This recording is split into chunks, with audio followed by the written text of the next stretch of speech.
What is up, guys? It is Simba here, and welcome to my first race of 2025. And we are back in Austria for the start of a brand new season in a new tournament that we're taking part in, which is VUM, Velocity Ultimate Masters. I believe that is what it's called, and you can see that we're going to be back at the Red Bull Ring. If you haven't seen the last video, make sure you check it out before you see this one.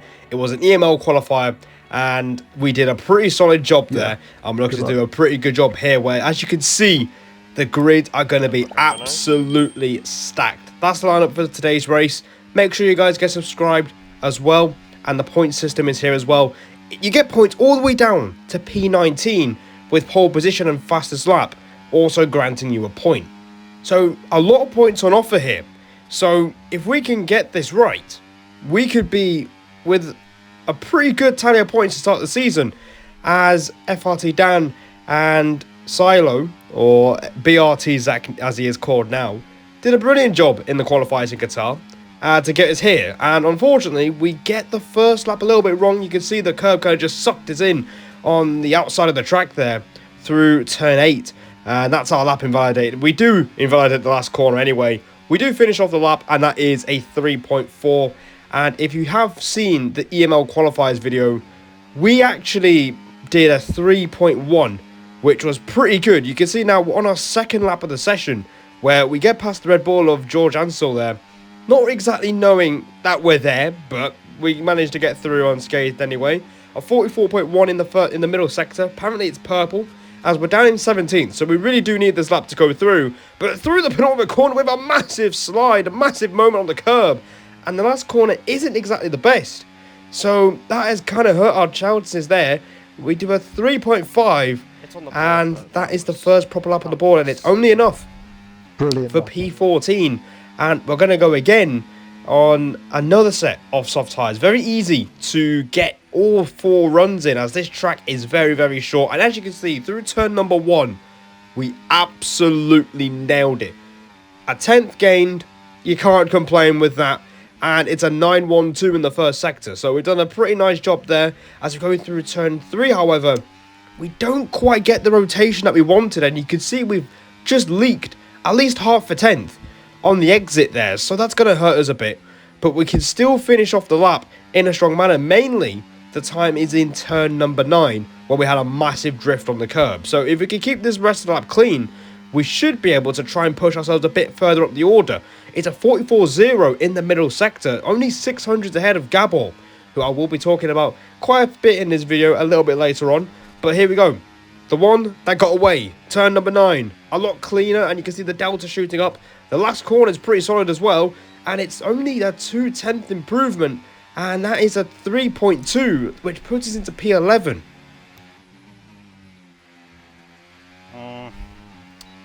It's better, but you can do more. Yeah, it was just middle sector. Simba, you're half a tenth off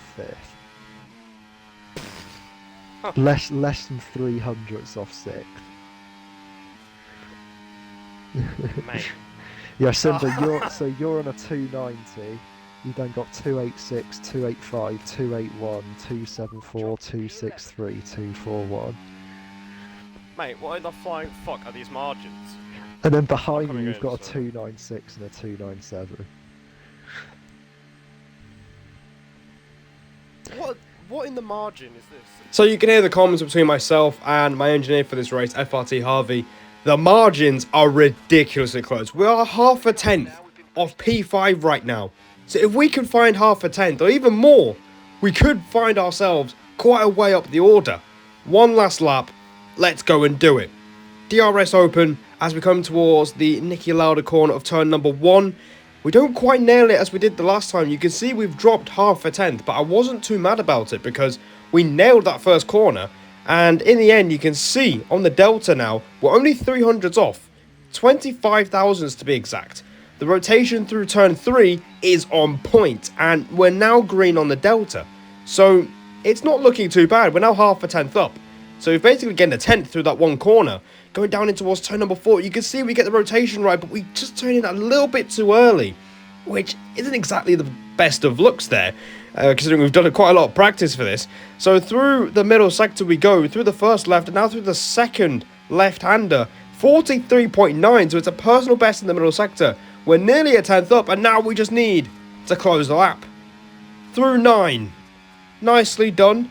And through the last corner, we don't quite cut it as much as we do, but it is a 10th improvement, and we cross the line, and it's P8 with a 3.171, and that is basically a personal best. Mate, that's the best I can do. And that put us P8 on the 4th row alongside our teammate Agonized, but unfortunately, Cameron Dowd's pushed us down a little bit, and it is P9. So, a personal best, and we're in the top 10. I can't complain with that too much, but the few hundreds we dropped in the first sector really was detrimental, because you can see, without it, we probably could have been looking at a top 6 start, which is insane. The margins are stupidly close. 2.5 tenths covering the first 14 cars. Stupid margins. Ridiculous margins, especially with F1 esports going on right now. At the time of recording this, it is even more mad to think about. So, time for the race, because that's where you score points. George Ansel is on pole position. We're going to start from 9th, and Agonized in 7th. So we're in a good position as a team. Let's see what we can do in the race. And I was practice on the day, but we're feeling pretty confident, and I'm liking my chances. Let's see what happens. 5 red lights in front of us for the Austrian Grand Prix. A new season starts here in VUM around the Red Bull Ring, and we are looking to try and get off the line the best way possible. We're going to try and go round outside of Cameron Dowd, a familiar name that I used to race with on F123 in Tier 2. Obviously, he's bumped his way up a little bit up the order these days, as we're going to try and see if we can go up the inside as a form of defence from cars behind us going into turn number 3. You can see Agonize getting stuck in as he's looking to make up a place as well. He's got ahead of the Aston Martin of Zinedine there, and he's up into P6, so that my teammate looking pretty good in his opening lap, and he's looking for more places in front of him as we're looking to try and just settle in into P9. We've managed to break even on the opening lap, and you can see Agonize just ahead. He's going to go side by side with Zinedine, who's not quite finished yet. Why do you push me?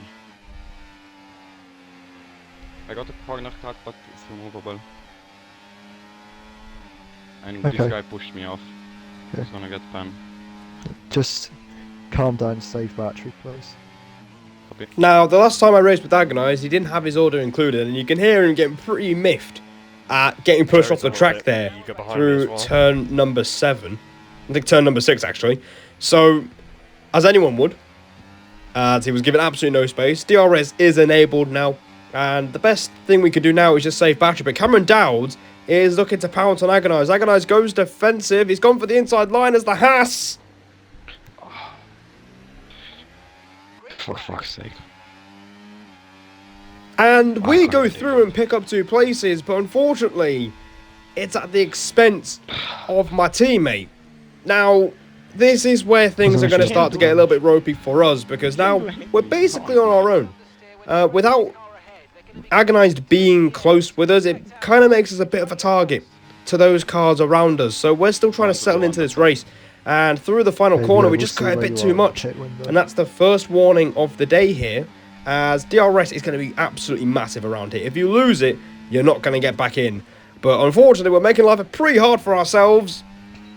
I'm on 2 warnings already. That is phenomenal. What a start that is. Yeah. Just be careful. I just went a bit wide twice. Yes, Simba. If you go wide twice, you get 2 warnings. Well done, Sherlock. So, 2 warnings in 3 laps. Inspirational. That is a fantastic start. And now...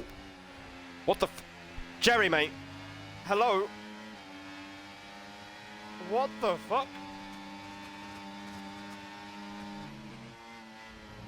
Just let him go, we'll report.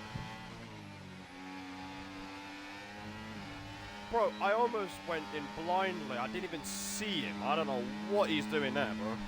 And unfortunately, we're getting treated as if we're going to get shoved about here as Jerry pushed his way past us. You can see there's no room for us left by Leonardo there in the Williams, and now Justin's through 2. Right, so when one person overtakes you like a donut, Yeah.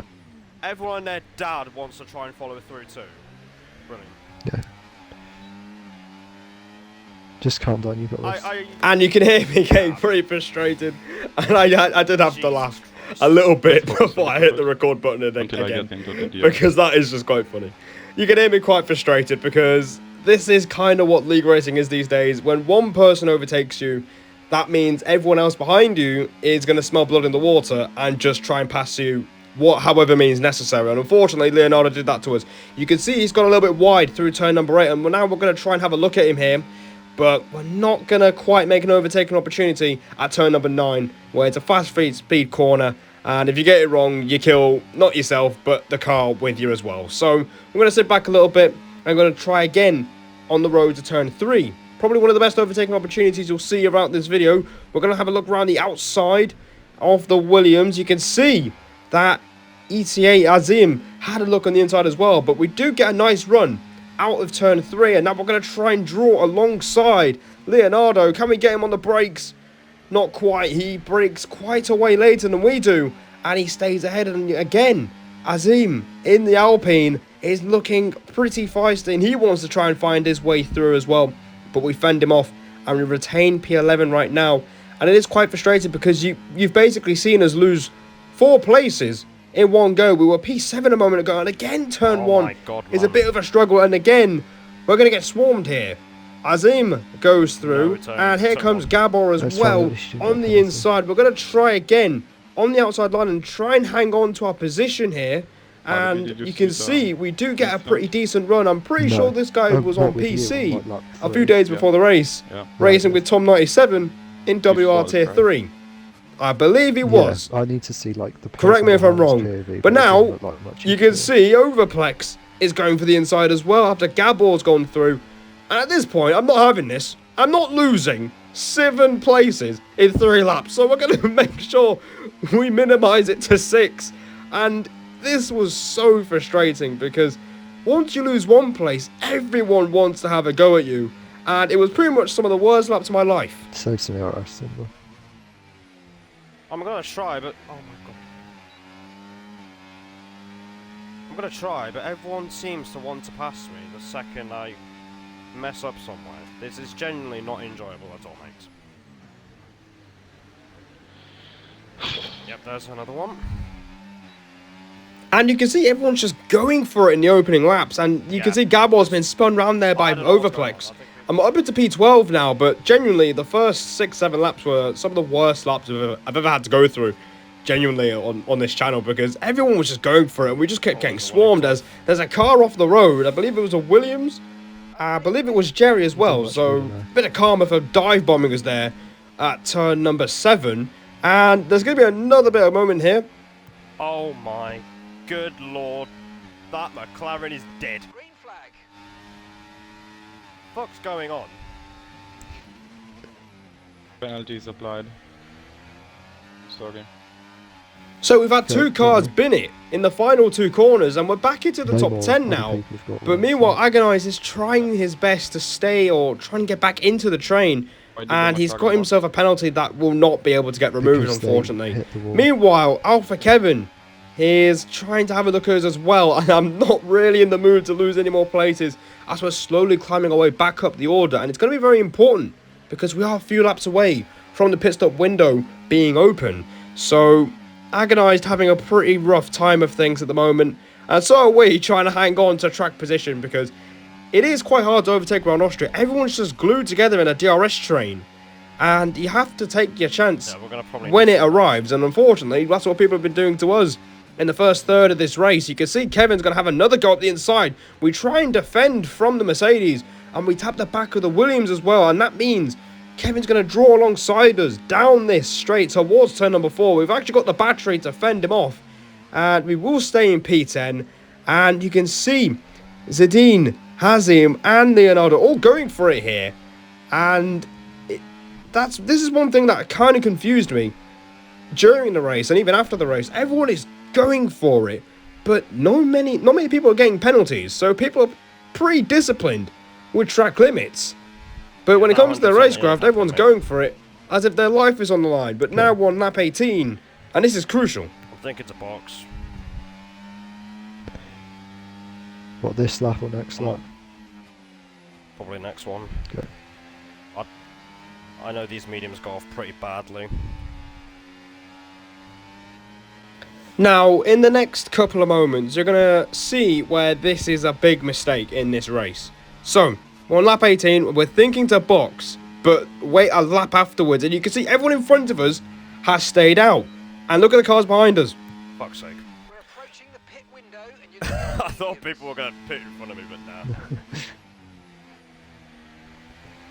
4 behind of Pit. Fantastic. Pit this lap. And this is where things are going to get really awkward for us. You can see we're in P9 because some people pitted a little bit earlier. But I've just realised now that we're going to lose at least 4 places, maybe more.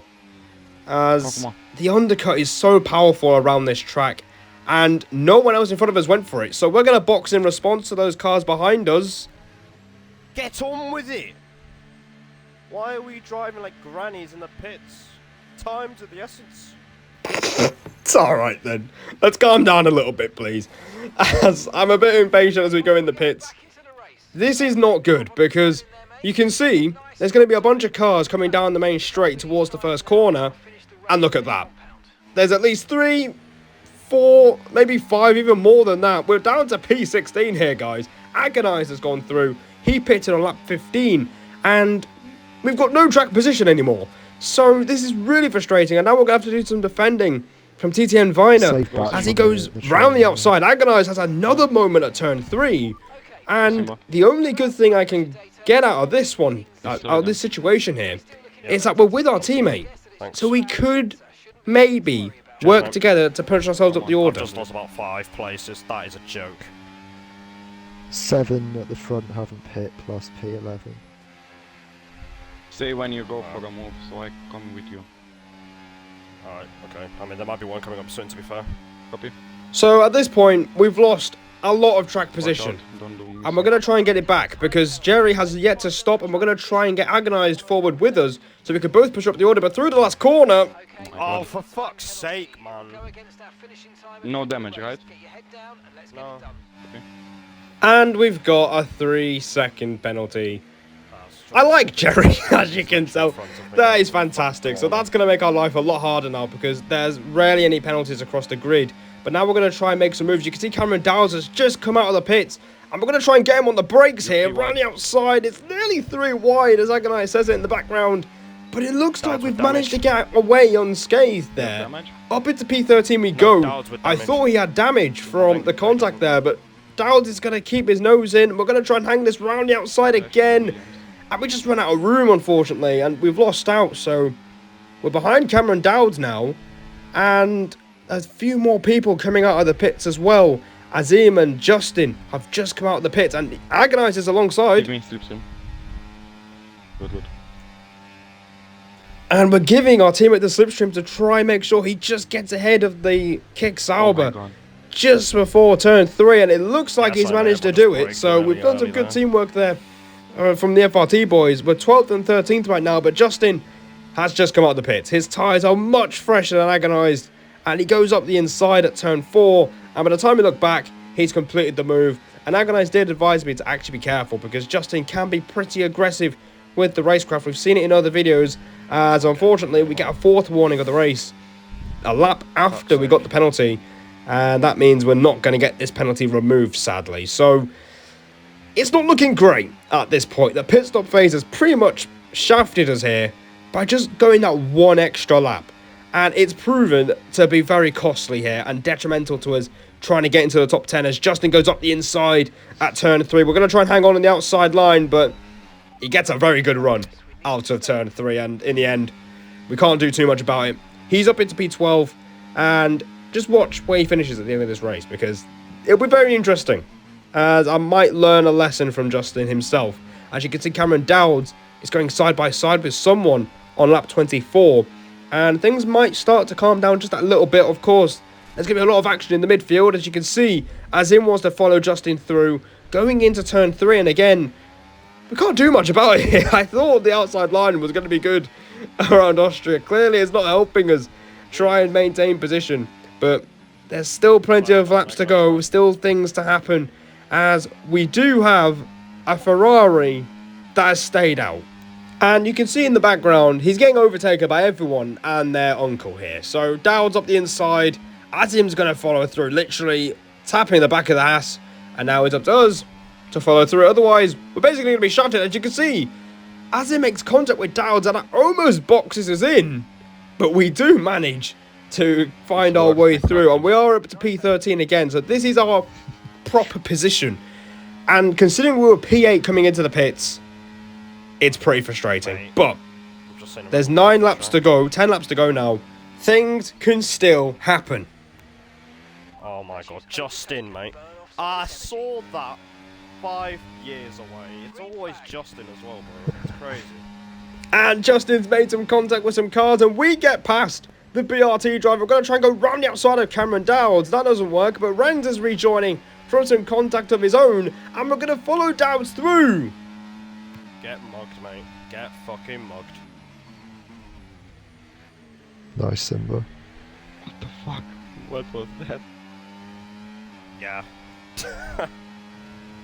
Cheers, Huff. That was interesting. And just like that, from 13th to P10, we're back in the top 10, guys, with 9 laps to go. It's just the penalty that is letting us down here. But unfortunately, we still can't do turn 1. On lap 28, we get it wrong again. And Paul, E8 Paul, who we blocked in qualifying, which I couldn't show because there's a lot to get through in this race, he's looking to make his late push into the top 10. We're going to try and hang on the outside. We get boxed in by the Haas of Cameron Dowds as the Shizou driver is trying to push his way through up into the top 5, I guess, as Paul is going to go side by side with us again going into turn 4. We get a lovely drift, bit of contact, bit of wheel banging as we're going to go side by side up the hill towards turn 6. We are just about side by side, plenty of room and respect between us, and can we stick it up the inside? Not quite. Paul's going to get through. That was fun, Paul, but I'm not fighting up for too long. Oh, fuck off, Justin. Oh, whatever. There goes all the progress. Fuck's sake. All in 3 corners. Oh, dear. What can you do? What can you do, guys? We've gone from P10 back to P13 in a matter of corners. And I could only laugh at it, to be honest, because it's absolutely ridiculous. Half, mate. It felt like just a few seconds ago that I was 10th. Yeah.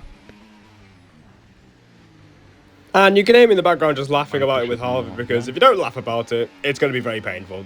Back looking at this now, it's quite funny. And we didn't have much battery to work with, so there was absolutely nothing we can do as Justin continues to push his way through the order as he gets past Renz Thomason. Up into P10 he goes now, as the main priority here is just saving battery now. You can see we've not even got 50% or just over 50%, and that's not exactly going to help us in the final laps of this race. But unfortunately, we're going to start looking backwards instead of forwards. As you can see, the pole sitter, George Ansell. If you're watching this, mate, I don't know how on earth you've ended up back here. You might have some explaining to do. He's gone up the inside into turn 3. I don't really want to let him go here because I don't want to slip further back, as Agonize has kind of struggled as well, but he's doing well following the train considering he's on much older tyres. We do get the exit wrong, but there is a car that has spun. I think it was Ite Viner in the Aston Martin, I believe. So we are up into P13. George gets 2 places in essentially 1 corner, and he's up into P12. But I don't know how you've ended up back here, mate. That shouldn't be happening, because then you started on pole position. He's doing his Hamilton 2013 Spain impression when Hamilton just was flying down the order that day. We get a 5th warning for track limits now. Just don't get another pen. Yeah. It's just a bit annoying. Yeah. We're not dropping any places with the pens at the moment.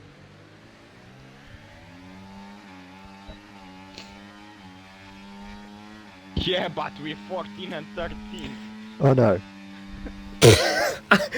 I don't blame Agonized at all. I'd be frustrated as well. George Anton has another moment at turn 4. We go through. Agonized can't quite thread his way through, but I don't blame him. We are 13th and 14th. We were both in the top 10 at the start of this race. Can we find our way back through? It seems that we're going to be the best chance at it, but you can see penalties are just slowly stacking up now, as Gabor's on 6 seconds of penalties, I can tell you, at this point in the race. But George Ansel realises that we're fighting him properly on track. This is for proper track position. As we've both got 3-second penalties, he's going to go up the inside again. Going into turn number 4, he's going to get slightly boxed in. There's a McLaren round, I believe that's NLR Tom, who started last. He found himself fighting for a top 6, and unfortunately, with 2 laps to go, he's lost out completely. And you've got a feel for him, very unlucky there, as we do fend off ET8 Paul, who has managed to find his way back behind us. I don't quite remember how he's there, but I'm not complaining. We're into P11. There's a potential P9 on track if we can get past George Ansel and Zinedine in the Aston Martin. So we can still get a top 10 finish here, but it's going to come down to a very hectic last lap. Man, I think I'm fucked. I've only got like 30%. Yeah. Do we? Okay, No. mate, final lap. Keep your concentration and let's bring it home. So here we go then. Last lap of the Austrian Grand Prix. And we're going to see how far we can get, but we don't have much battery to work with. What's the pen situation ahead? 3 for the 2 ahead, 6 for Gabor 4th. And that's crucial information that I mentioned earlier. Gabor's got 6 seconds of penalties, so we could finish ahead of him. As you can see, it's so close from P1 all the way down to P12 as Paul wants to try and get that little bit extra track position. We're going to try and fend him off. George Ansel again can't catch a break at turn number 4. We're going to finish ahead of him at least. We're up into P10 on track, but we just don't have the battery. And Paul gets through. We're literally riding the curb like it's a blooming skateboard. We're somehow still side by side with Paul.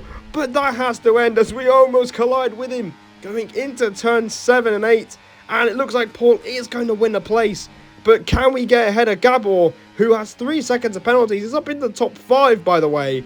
It's been a very eventful first race of 2025, but we are going to finish in P10.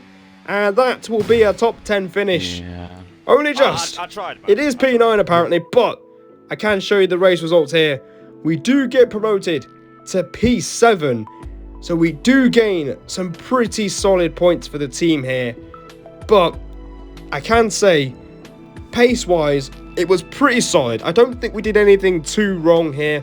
We managed to stay disciplined after we get the 3-second penalty and avoid 6 seconds, which is crucial. But there are small things there that I can definitely take as a lesson here. So the first one is we got the strategy completely wrong. We should have pitted on lap 18, and with that, we would have probably launched ourselves up the order. I do want to give a big shout out to Alpha Kevin. He started 17th on the grid. He's P4, ladies and gents. He picked some moves, and the undercut did him wonders. And you can see that some people that finished ahead of us really took advantage of the strategy. And we are 6th in the team standings as well. Very close in the midfield as well. So I'm not too sure where we're going to finish the season, but we're going to try and keep maximising every single race. The aggression was on another level. I just think there were too many times where we looked a bit passive and kind of just let cars through. So that's something I could work on. But I've definitely learned a lot in this first race. I hope you guys enjoyed this one. A very eventful race from start to finish. I hope you enjoyed it. A lot to learn from that one. Subscribe for more. And as always, I'll see all of you in the next one.